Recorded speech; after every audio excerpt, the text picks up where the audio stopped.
Hi guys, I'm Ella and I'm going to quickly go through my research presentation, which is about employment and people with disabilities that I did with Dr. Monica Griffin. So a little bit of background, I'm a junior majoring in public policy and Hispanic studies, and I'm president of Best Buddies in William and Mary for about a year and a half. And I have a lot of experience even before that working with people of intellectual and developmental disabilities.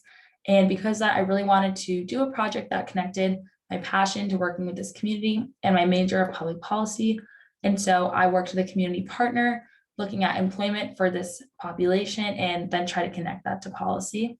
So what you can see as my goals for the project, I wanted to discover reasons and type of employment for adults with disabilities, identify barriers they face to getting a job, observe classes, programs, and employer partner meetings with my community partner throughout the summer, and then connect these observations to policy. And then quickly a bit about what I did and my community partner. I worked with Best Buddies in Illinois. It's a global nonprofit with 4 pillars, one of them being friendship, like we do at William and Mary, and another being integrated employment, which is what I focused on here.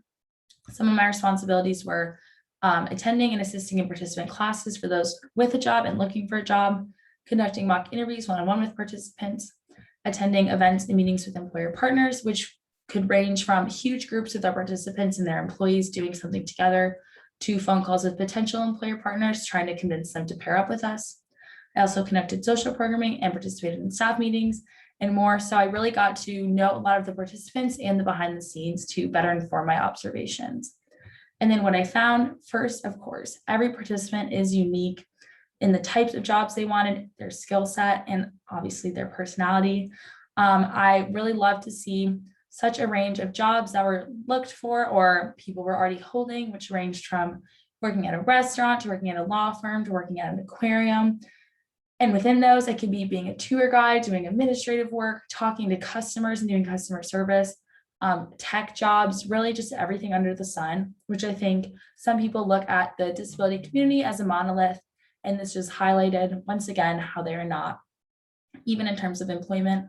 I also learned how crucial, unfortunately, employer partnerships are and how individuals are really making or breaking this, because despite all the work I did in policy and seeing what was related, in the end, what really matters for this community is individuals who see the value in hiring this group and also just giving them a chance, because this isn't a pity hire. You're hiring adults who genuinely have skills and can do a good job. And it's not about, oh, it's good for the company, it'll look good to have diversity.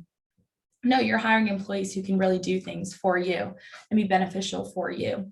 And unfortunately, you need individuals who believe that in order to be successful more than anything else. Excuse me. So then finally, some of the barriers, some that connect to policy, we have types of roles offered. A lot of participants had the skills and the passion to do certain things and weren't able to, such as someone who wanted to work with animals and were only offered either a volunteer position or administrative work, not working directly with the animals. They were also definitely a lot of participants seen as less valuable employees, even if they've been working somewhere for years and years. Only positive feedback. They were often the first to be let go at the start of COVID. And so it really shows how even if somebody can, do a great job, add to the culture, they're not necessarily seen as valuable because of their disability, whether it be because they're slower to do things, need extra assistance, etc. And so despite protection like the Americans with Disabilities Act, in the end, that's not always enough to kind of change people's minds one at a time, because again, it really is up to individuals.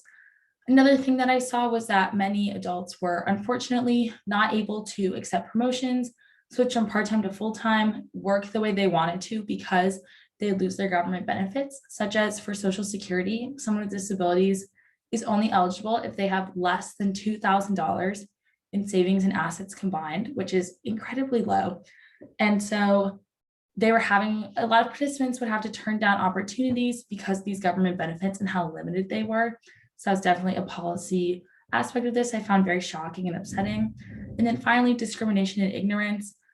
Luckily, through my community partner, nobody was offered a job that had some minimum wage, which means someone with a disability can be scaled less below minimum wage to be paid. However, that's still legal in many states. And there was definitely discrimination and infantilization, et cetera, of participants. So there's a lot there that connected to and not to policy. So thank you so much. I know I didn't really get to go deep into my findings, but I hope that was a good overview of my project.